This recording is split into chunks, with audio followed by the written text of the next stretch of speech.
Good morning all of you. आज का अपना टॉपिक है पुराने वाला वही आर्टिफिशियल वेजिटेटिव प्रोपेगेशन। जिसके पूर्व में मैंने बताया था कि आर्टिफिशियल जो वेजिटेटिव प्रोपेगेशन है वो दो टेक्निक के द्वारा किया बताया गया था, कटिंग के द्वारा और ग्राफ्टिंग के द्वारा। आज हम तीसरा वाला पढ़ेंगे, लेयरिंग, दाब लगाना। दाब किस प्रकार से लगाई जाती है, किस प्रकार नई एक टेक्निक है जिससे अच्छी फसल, जो अच्छा पैदावार करने वाली कोई प्लांट है जिसमें अच्छे फल और फूल आते हैं उत्तम किस्म के, उनको किस प्रकार से और ज़्यादा उनका बहुगुणन मल्टीप्लिकेशन किया जा सकता है। तो पुराने वाले वीडियो में मैंने आपको बताया, कटिंग में यही था कि किसी प्लांट का जो सबसे बेस्ट प्लांट है उसकी आप जहाँ जिनकी कटिंग हो सकती है उनकी एक टहनी काट कर अन्य स्थान पर रोप दिया जाता है। और जड़ों के लिए उनमें क्या करना होता है, जड़ों जब जल्दी प्रेरित करनी होती है तो हम हार्मोन का उपयोग करते हैं। हार्मोन में ऑक्सीजन का indole acetic acid, indole butyric acid, naphthalene acetic acid, ये जो हार्मोन है ये सभी जड़ों को प्रेरित करने के लिए प्रेरित करते हैं। इससे जल्दी जड़ें उत्पन्न होती है और जब जड़ें जल्दी आएंगी तो जल्दी उसमें नई कलिकाओं का प्रस्फुटन होना शुरू हो जाएगा। साथ में कटिंग में बताया था कि किस प्रकार से मात्र पादप की आयु कितना होना चाहिए, कलम की लंबाई कितनी होनी चाहिए, मौसम किस प्रकार का होना चाहिए और किन प्लांट्स का हम मल्टीप्लिकेशन कर सकते हैं, कटिंग कर सकते हैं। दूसरा बताया था ग्राफ्टिंग। ग्राफ्टिंग में कहा था कि दो प्लांट्स का इस प्रकार से लिए जाते हैं कि एक का रूट वाला पार्ट लिया जाएगा और एक का स्टेम वाला पार्ट लिया जाएगा। स्टेम वाला जो पार्ट होगा उसमें उत्तम किस्म के फल फूल जो आते हैं उस भाग को, उस वाले प्लांट्स को लिया जाता है, उसको कहा जाता है सियोन। और नीचे वाला जो जड़ वाला पार्ट है उसको कहा जाता है स्टॉक।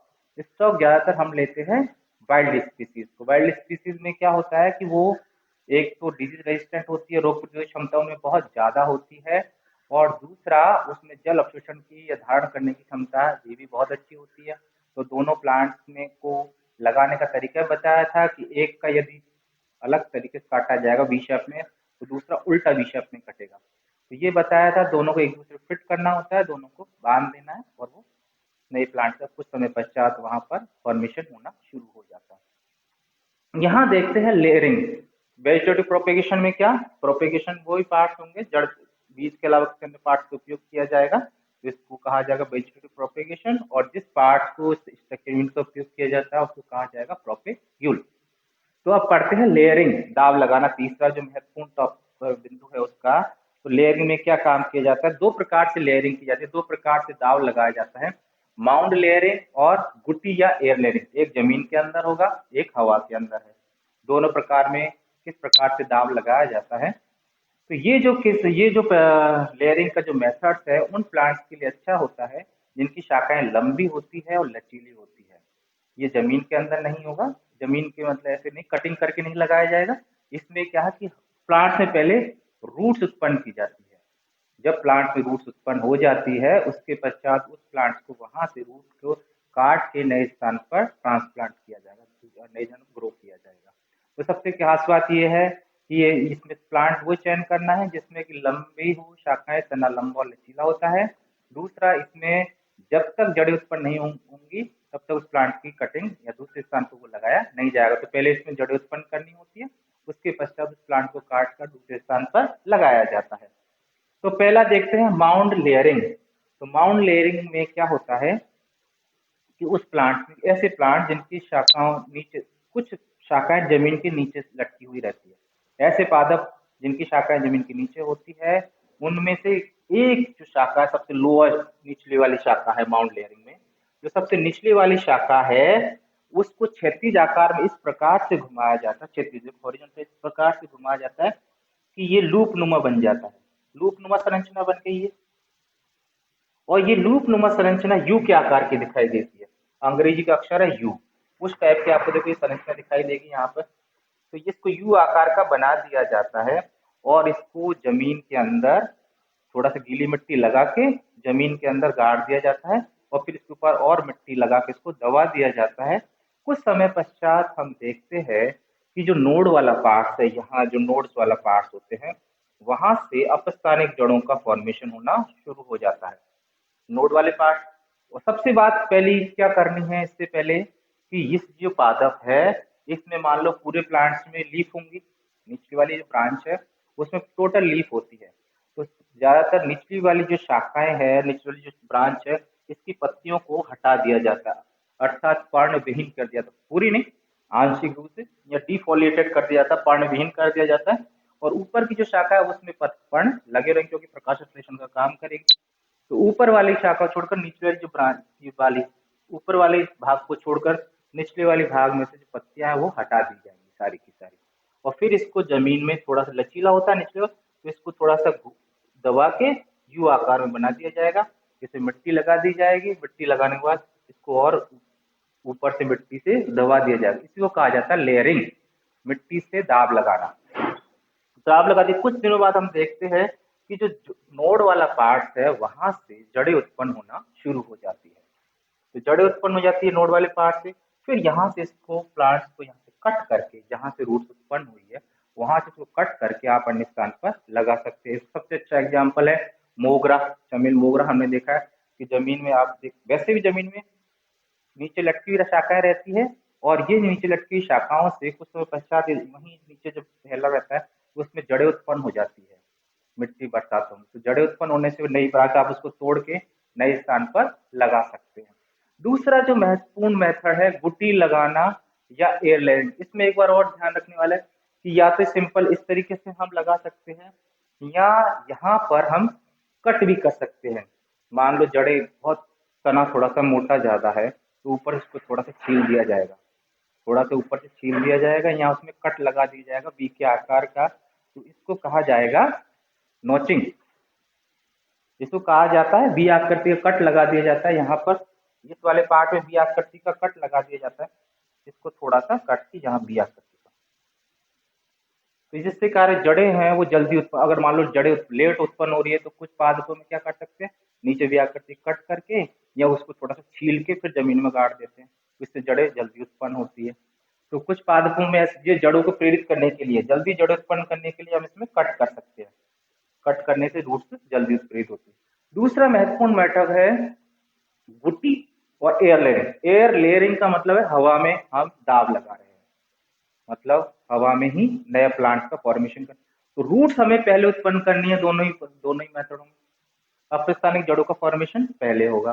तो इसमें क्या करते हैं, ये उन पादपों के लिए है जिसमें शाखा जमीन से, हवा जमीन से थोड़ा ऊपर होती है, उसको हम झुका नहीं सकते, ज्यादा झुकाने से जमीन के टच नहीं होगी। तो ऐसे पादपों का उपयोग किया जाएगा यहाँ पर जो थोड़ा सा जमीन से ऊपर होते हैं, ब्रांच जिनके ऊपर हवा में लटकी हुई रहती है।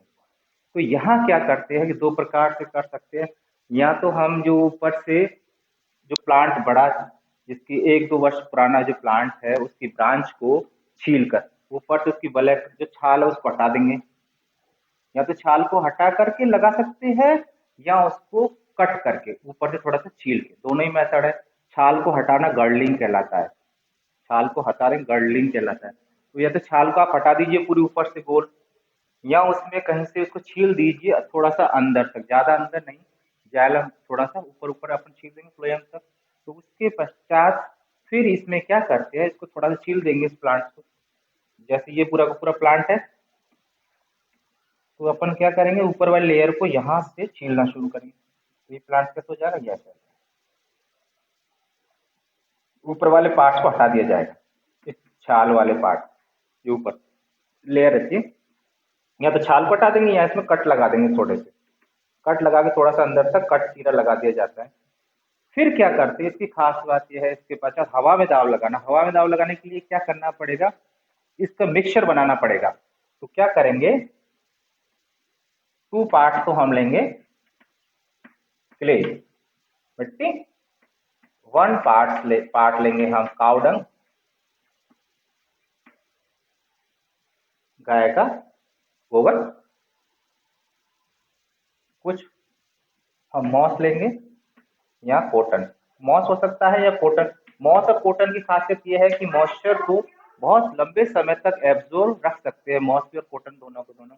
तो इनमें कॉटन को और मॉस को इसलिए लगाया जाता है कि लंबे समय तक नमी को बनाए रखती है।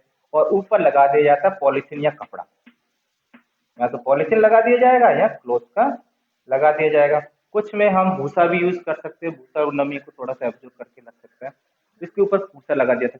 सबका मिक्सचर बना के जो कट वाला पार्ट है जहाँ से हमने इसको कट किया है उसके ऊपर लगा दिया जाता है और ऊपर से उसके कपड़ा बांध दिया जाता है। कपड़ा बांधने के बाद अब क्या होगा कि ये जो कपड़ा तो बांध दिया यहाँ पर, लेकिन इसको नमी की आवश्यकता पड़ेगी।